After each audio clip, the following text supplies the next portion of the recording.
lesz mi nálunk is. Ezek után megszerveztük még jobban a figyelést, önmagunkat jobban biztosítottuk, és megszerveztük a rádió hallgatását.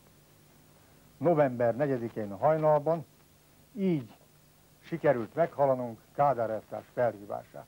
A forradalmi munkás parasztkormány felhívása a magyar nép, magyar testvérek, munkások, parasztok, katonák, elvtársak. Nemzetünk nehéz napokat él át. Veszélybe van a munkások és parasztok hatalma, a szocializmus szent ügye. Magyarok, testvérek, hazafiak, katonák, polgárok. Véget kell vetnünk az ellenforradalmi elemek garázdálkodását. Ütött a cselekvés órája.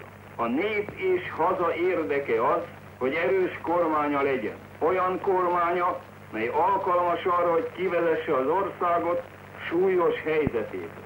Mi ezért alakítottuk meg a magyar forradalmi munkás paraszt kormány. Munkások, dolgozó parasztok, értelmiségiek, fiatalok, katonák és tisztek, csatlakozzatok a magyar forradalmi munkás paraszt kormányhoz.